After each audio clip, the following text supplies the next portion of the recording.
আমার এক কাহিনী মনে উঠছে। আমি এক পাইলটকে চিনি। আমি কথায় কথায় ওকে জিজ্ঞেস করছিলাম যে তুমি পাইলট, এত বড় শিক্ষিত, তুমি ডাবল টেকার চালাও, বড় বড় ফ্লাইট চালাও, দূর দূর যাও, তুমি এরকম হলে কি করে? আমাকে বলতেছে মৌলানা मैंने अल्लाह को करीब से देख के हुआ। আমি আল্লাহকে কাছের থেকে দেখা তারপরে এরকম হয়েছে। আমি বললাম যে তুমি আল্লাহকে কাছের থেকে দেখলা মানে? আমি ফ্লাই করে যেতেছিলাম হেথ্রো এয়ারপোর্টে লন্ডনে। যখন আমি ইংল্যান্ডের সীমানায় ঢুকে গেছি, হেথ্রোতে আমি ল্যান্ডিং করব, সীমানায় যখন ঢুকে গেছি তো আমি বটনে পুশ করে চেকিং করে, এর আগে চেক করে যে সবকিছু ওকে আছে কিনা। তো আমি বটন চেক করতে যাই, দেখি আমার চাক্কা নামবে না, কিন্তু আমার কাছে ফুয়েলও নেই যে আমি ফেরত যাব, কারণ আমি 9 ঘন্টা ফ্লাই করে আসছি, 18 ঘন্টার ফুয়েল আমার কাছে নাই। আমাকে হয়তো ক্রাশ করাইতে হবে, নাইলে নামতে হবে যে কোনো ভাবে। বলে আমি হেথ্রো টাওয়ারের সাথে যোগাযোগ করছি যে আমার এই অবস্থা, কি করবে করো, আমার কাছে ফুয়েল নেই, আমাকে হয়তো ক্রাশ হইতে হবে, নাহলে কোনো ব্যবস্থা হইতে হবে যে আমি ল্যান্ড করতে পারি। হেথ্রো এয়ারপোর্টের ভিতরে কিয়ামত হয়ে গেছে, কিয়ামত, যে এই জাহাজকে ল্যান্ড করাবে তো করাবে কি করে? তারপরও একটা সিস্টেম থাকে, ঠিক না? কিন্তু বলে ওই সময় যখন আমি ল্যান্ড করতেছি প্রসেসিং এর মাধ্যমে, তখন আমার হঠাৎ মনে উঠছে আমি না মুসলমান। তখন আমার মনে উঠছে আমার আল্লাহ না সব পারে। বলে আমি চিৎকার দিছি ককপিটের ভিতরে, আমার আল্লাহ সব পারে বলে বটনে চাপ দিছি, গড়গড়ে আমার চাক্কা নেমে গেছে। আমি স্বাভাবিকভাবে ল্যান্ডিং করছি। এর আগের কিয়ামতের চেয়ে বড় কিয়ামত হয়ে গেছে। পুরা এয়ারপোর্ট ছুটে আসছে, তুমি আমাদেরকে এই ধোঁকা দিলে তো দিলে কেন? তোমার জন্য হেথ্রো এয়ারপোর্টের মতো হাজারো ফ্লাইটকে আমরা বাতিল করছি, ডাইনে বামে পাঠায়া দিছি যে অঘটন থেকে বাঁচার জন্য। তুমি তো স্বাভাবিকভাবে ল্যান্ডিং করলে। তাই আমি বললাম যে চেক করো, তারপরে কথা বলো। ওরা যখন চেক করছে, চেক করার পরে দেখছে এই চাক্কা নামলো কিরা, তোর সব সিস্টেম তো ফেল, এটা কি করে নামলো? বলে আমি দ্বিতীয়বার দরজার ভিতরে দাঁড়ায় চিৎকার দিছি আমার রব সব পারে। তখন আমি এয়ারলাইন্সের মালিককে, এয়ারলাইন্স চালাদেরকে চাবি বুঝাইয়া দিছি, লও তোমাদের চাবি, 4 মাস পরে চাবি আমি হাতে নিব, যদি দেও, এর আগে নিব না। আমি এইখান থেকে চললাম, কেন আমি মালিককে কাছের থেকে দেখে ফেলছি। সত্য এটাই, আমি আপনাদেরকে এই সন্ধানে দিতেছি, সত্য এটাই। এই জন্য আমিও দেখা বলতেছি যে এই দেশের মাটির সাথে, মানুষের সাথে আল্লাহর ভালোবাসা আছে। কেন এই দেশে একটা পরিবেশ আছে যেটা দ্বারা মানুষ হবে। এত মসজিদ দুনিয়ার কোথাও নাই, এত মাদ্রাসা মক্তব দুনিয়ার কোনো দেশে নাই, এত হক্কানি আলেম দুনিয়ার কোনো দেশে নাই, এত আল্লাহওয়ালা গলি দুনিয়ার কোনো দেশে নাই। জড়বো তো? যুবকরা কি বলে? আমি কি বুঝাইতে পারলাম? হ্যাঁ, মানুষ বানায় নিয়ে যাও ইনশাআল্লাহ। মনের স্বাদ আল্লাহ জান্নাতে মিটাবে। আমাদের মালিক শুধু মনের স্বাদ মিটাবে না, বরং আমরা যতটুকু স্বাদ রাখবো এর চেয়ে 10 গুণ বেশি স্বাদ আল্লাহ আমাদের মিটায় দিবে। আমাদের মালিক বড় মালিক, আমাদের আল্লাহ বড় আল্লাহ। হ্যাঁ, আমাদের মালিক বহুত বড়, যেটার বর্ণনা দিয়ে শেষ করা যাবে না। কত বড় আমাদের মালিক, সব রাখা আছে। যুবক, একটু সহ্য করো।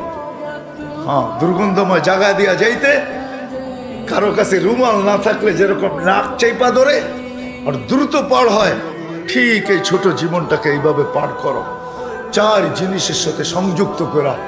ইনশাআল্লাহ তুমি ওই যুবক হইয়া ফিরবে। আমি আজকে এক জায়গায় বলতেছিলাম যে ওই আমার মনে হয়, আমি বলি যদি ওলামা আমার উপরে আঙ্গুল না উঠায়, তুমি ওই যুবক হইয়া ফিরবে আল্লাহ আল্লাহর রহমতের আঁচলের নিচে তোমাকে রাখবে।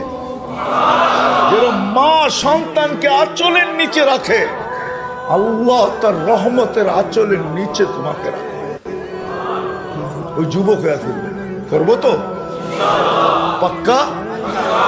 সবাই কি করব? মসজিদে সময় দিব, দিনী মাদারেসের সাথে নিজের সম্পর্ক জড়ব, হক্কানি আলেমদের সাথে সম্পর্ক জড়ব, হক্কানি আল্লাহওয়ালাদের সাথে নিজেদের সম্পর্ক কি জড়ব, নিজেদেরকে বাঁধবো চার জায়গার সাথে বাইদা রাখবো।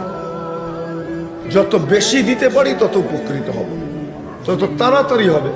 কিছু মেশিন আছে, কিছু সিস্টেম আছে, কিছু সিস্টেম আছে তাড়াতাড়ি হয়, কিছু সিস্টেম আছে আস্তে আস্তে সময়, আবার কিছু আছে কি খুব দ্রুত হয়। ইনশাআল্লাহ যত বেশি সময় দিব তত বেশি আল্লাহ মানুষ যার ক্ষেত্রের সাথে নিজেকে এক মসজিদ সময় পাইলে মসজিদে ঢুকে। আজকের থেকে প্রয়োজন যতটুকু অতটুকু অফিসকে দেন, প্রয়োজন যতটুকু অতটুকু বাজারকে দেন, প্রয়োজন যতটুকু অতটুকু হাটকে দেন, মেল ফ্যাক্টরিকে দেন, কল কারখানাকে দেন, রোড ঘাটকে দেন। বাকি যতটুকু থাকে চার ক্ষেত্রের ভিতরে সেট করেন, আল্লাহর ঘরে সময় দেন, দিনী মাদারেসের ভিতরে সময় দেন, দিনী মাদারেসের ভিতরে হক্কানি ওলামাদের কাছে সময় দেন, হক্কানি আল্লাহওয়ালাদের কাছে সময় দেন। ভাগ করেন সময়কে, 4 ভাগে ভাগ করেন। ইনশাআল্লাহ বললাম না 99 ভাগ 99% ইয়াকিনি, 100ও বলা যায় মানুষ হিসাবে আল্লাহর কাছে ফিরবে। আল্লাহ বড় ক্ষেত্র বাংলাদেশে রাখছেন, এরকম ক্ষেত্র দুনিয়ার কোথাও রাখেন।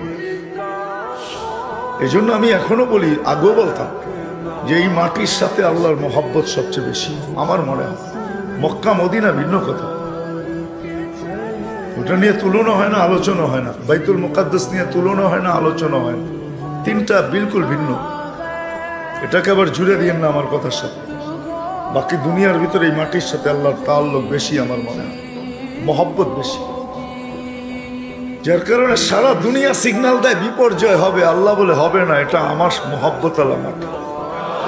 এই জন্য এই দেশে কোনো বিপর্যয় হয় না। সারা দুনিয়া সিগন্যাল দেয় বিপর্যয় হবে, এমন হবে, তেমন হবে, এটা হবে, সেটা হবে।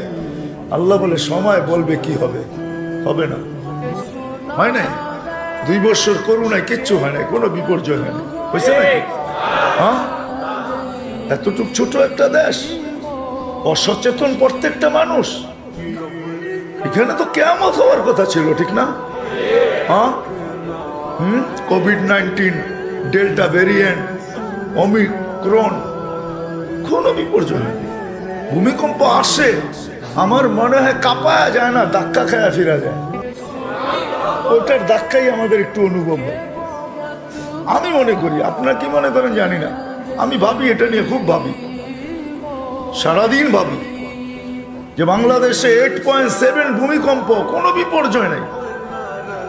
দুনিয়া বলতে পারবে না 8.7 ভূমিকম্প আসছে, বিপর্যয় হয় নাই।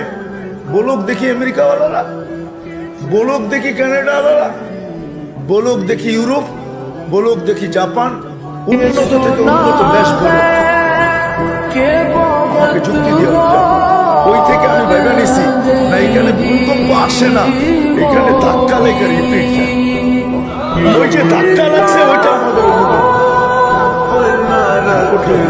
মাটির সাথে মাটির মানুষের সাথে বড় মহব্বত। আপনারা কাছের থেকে দেখেন কি দেখেন না জানি না,